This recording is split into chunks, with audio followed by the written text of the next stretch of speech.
What are you into today? You want to write a book? Really? What kind of book are you going to write? Can I read it? You don't know what kind you want to write. Yeah. Did I ever tell you that I wrote a book for Bernie's first, for his daughter? Yes, I did. He wanted to do something special because his father had given him a beautiful carving, and his father made a carving for each of his siblings when they were born, and he wanted to do something, so he made a little book, a children's story, for his daughter.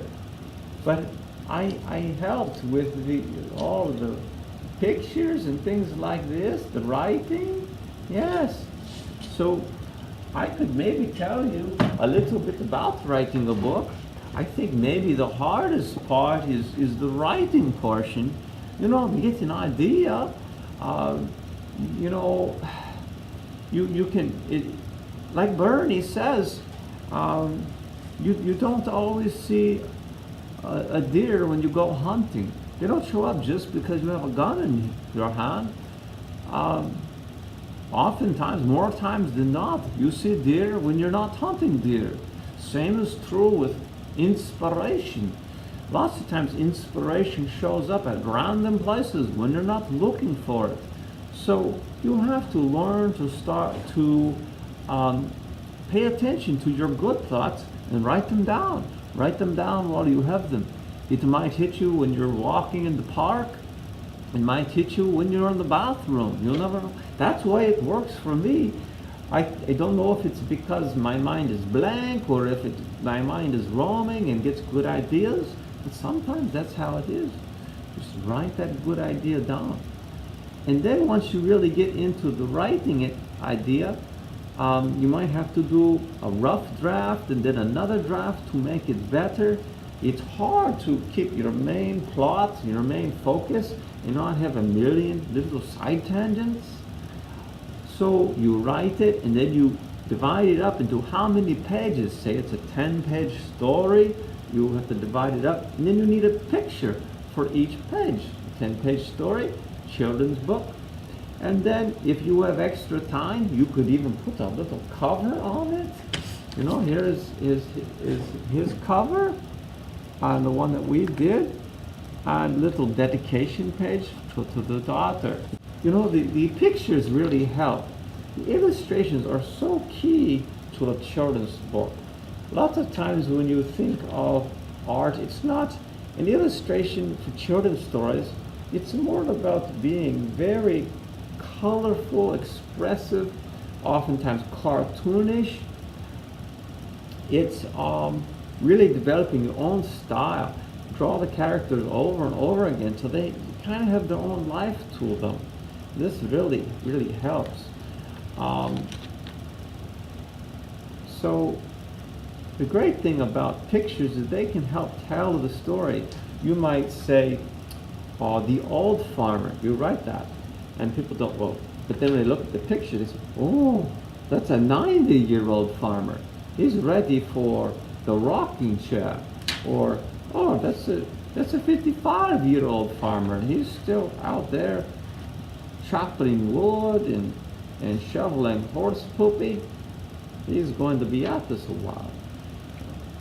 Yeah, we'll give it a shot, see how it turns out. And in the meantime, I will read you this book that Bernie and I put together for his daughter. The old one stood as he always had, arms outstretched, and battered straw hat upon his head. He stood at attention over the garden, under the sun and out in the rain. He stood as the wind howled and as snow blowed, as the seasons came and went. As summer turned to fall, his threadbare coat was quite dull. Nothing seemed to change him. He fancied himself a rock, strong and planted in the ground, like a tradition never abandoned, like a song always hummed. He stood watch over the crops, No one was quite sure how old was he.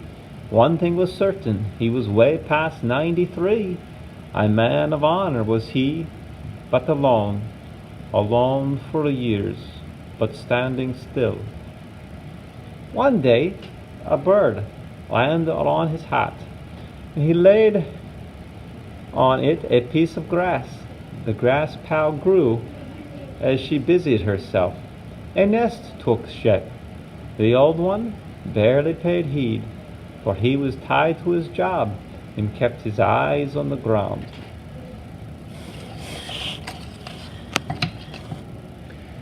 The bird warmed his head on frost-coated mornings, and she sang a broken song in the evenings.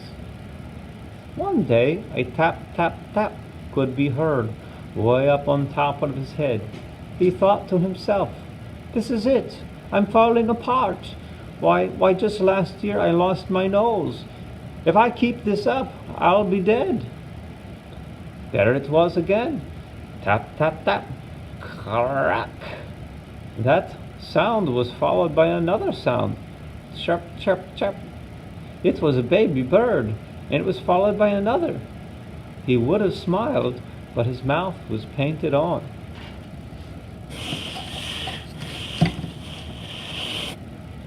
The last egg had a tiny crack. The tap, tap, tap was light. Would he break free? A full 2 days later, he struggled out of the egg and lay in the nest, a tiny, tiny bird. The mother would fly off into the blue and come back with a beetle or two. It was just a mere morsel that became a mighty meal for the little birds. The baby birds grew and chirped, but Tiny One grew ever so slowly.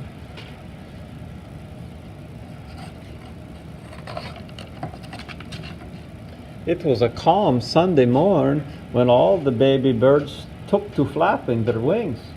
All of a sudden, one took flight, followed by another, and the tiny one flapped for all she was worth.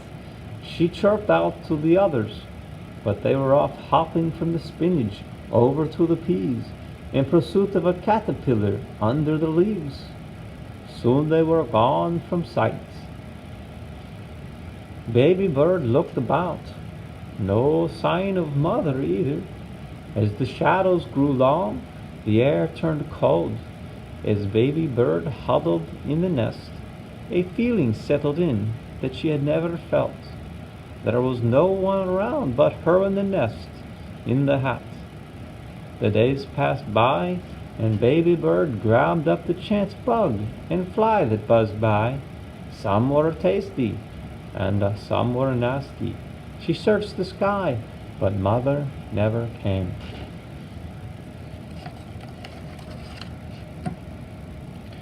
The tiny bird chirped to herself, "Alone, alone, alone. Where did my brothers fly off to?" She thought she heard something. There it was again. A voice said, "You are not alone." She chirped, "Mother, is it you?" "You are not alone. Look under you." The voice continued, "I have been here all along supporting you, but you haven't noticed me." She chirped, "Who are you?" The old voice cracked from disuse, "I am the guardian of the garden." She chirped, "What are you guarding?" "The vegetables," he said. "Why?" she chirped. His eyes stared straight ahead, so she thought it best not to ask again.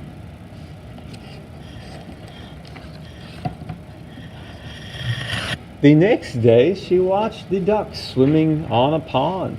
She saw sparrows and goldfinches flying about. She wanted to fly so badly. She fluttered her little wings and chirped, "Fly, fly, fly!" But it didn't help. She heard a gravelly voice, "In time, little one."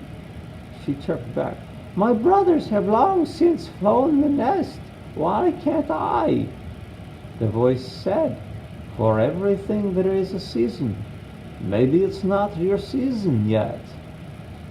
But I want to fly now, little bird chirped. He replied, look over there. That empty row is where the radishes were before being harvested this spring. Over that way, you see yellow flowers that will become beautiful pumpkins. She chirped, am I a pumpkin? He said, your season to fly may be later, like the pumpkin, as it is yours, it is picked later. She chirped, when did you learn to fly? He said, me? No, I'll never fly. Why not? She chirped. That is not my job. My master made me to protect his garden. What's my job? She asked. The old one paused and then said, you were made to bring music on the wind, to make mankind happy. But I can't even fly, she chirped. One day, little one. One day, he said.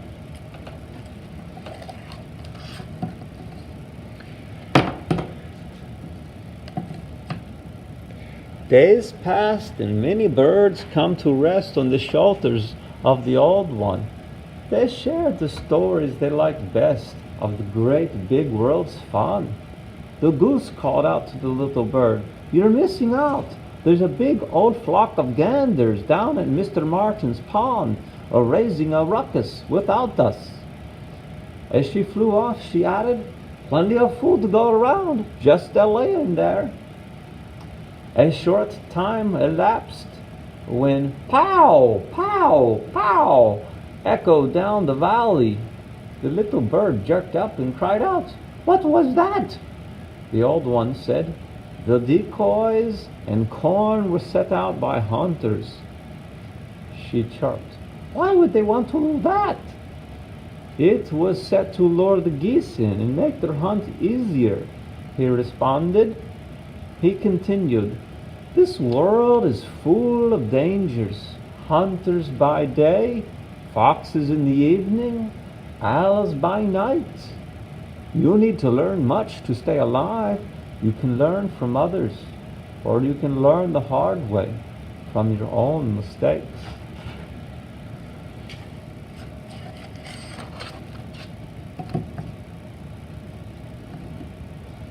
The old one continued, I have seen much change. For many years, my master used horse and plow, made maple syrup, and cut firewood to warm his home. Now they have loud green horses, lightning and cables to power their houses.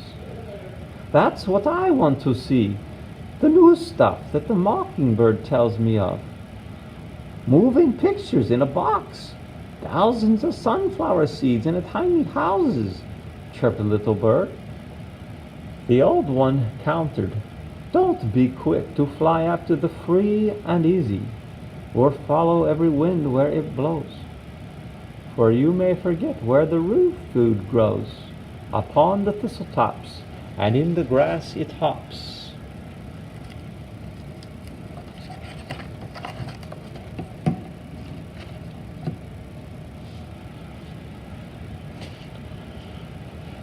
The next day the little bird chirped, fly, fly, fly. She flapped her wings, but stayed right there. She said to herself, looks like I'll never go anywhere. Like the mockingbird says, there's nothing to do around here. A voice startled her. The only ones with nothing to do are the ones doing nothing. Would moving this rotten fence to a new location fix the fence's problem? Little bird said, no, I guess not. The old one said, same for birds. A change of location won't change the heart. The little bird chirped, say, don't you ever get bored just standing here? He replied, it is hard sometimes doing the same thing, but my master created me for this purpose. At times it is lonely, and I have not traveled the world, but it has come to me. The bird chirped, how's the world come to you? It's got no legs. He answered, I watch and listen as many birds come to rest on my shoulder and tell of great lands beyond where I stand.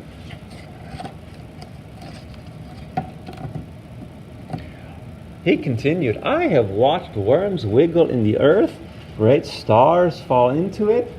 I have learned of great and small things through storms, in loneliness, and year after year. He paused and then said resolutely, I will stand my ground. I have made sacrifices for my master so that he can use me. We all must give of ourselves to another, to do for them something they cannot do for themselves. For he has made me well and for a purpose, just as he has made you and called you his own. You will not do it all, or in your timing. Even so, determine in your heart to sing with joy, come what may. Know that you can fly anywhere from right here today. The little bird looked at the ground and chirped, Where'd you see that worm at?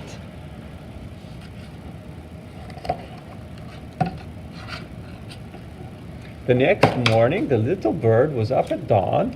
She knew it was hers to sing a cheerful song for the farmer, for the sad puppy on the porch, for her maker. She tweeted.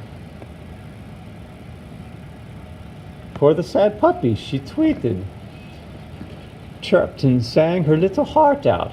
She knew she would just be fine here or anywhere thereabout. She flapped her wings in sheer joy when she looked down and cried, I'm up in the air! I'm flying! I'm flying! The old one said, I knew you would. You're doing oh so well. The little bird chirped, I can fly anywhere, but where should I go?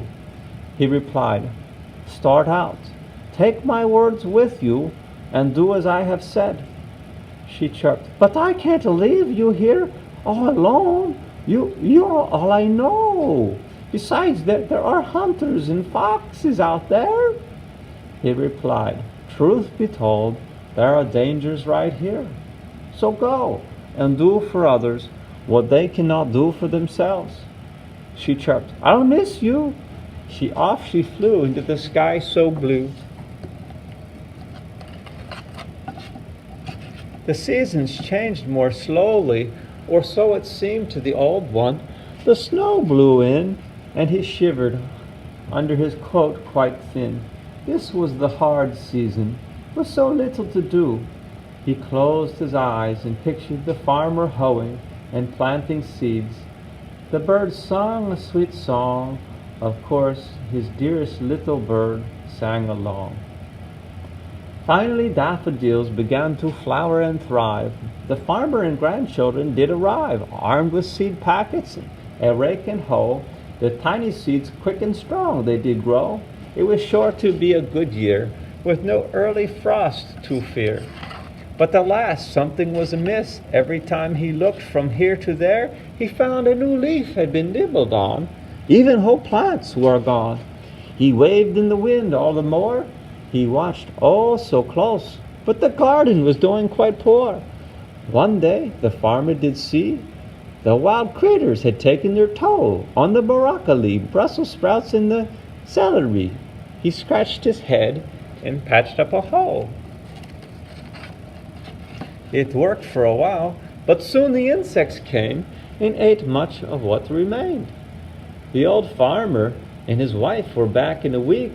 He said, look, the old guy is not doing his job, no doubt. It's time he's moved on out. Wait a minute, said his wife.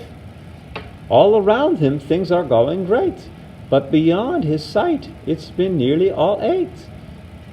He looked this way and that and said, I've seen enough. And with that he marched off to the house in a huff. The old one thought to himself, why, just last year I lost my nose. I've never even seen my toes. The farmer means to have my head. This time I'm surely dead. He tried all the harder that week. While pondering his fate, he thought about life and little bird more of late. Monday evening the screen door banged, and out came the farmer with his grandchildren in tow.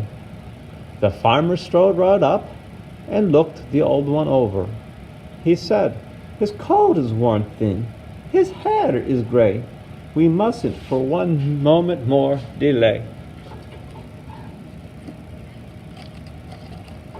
They set a new coat upon his back, with the old one was worn through. The little girl painted his eyes a sky blue, and in a jiffy he was like new. The farmer walked to the end of the garden, where the vegetables were being eaten away. He placed something into the ground, and with a smile he said, "One man can't do what requires two." Off in the branches a little bird chirped, "Or three, or three, or three." The old Scarecrow smiled as the sun set, for all was good in the garden. The end.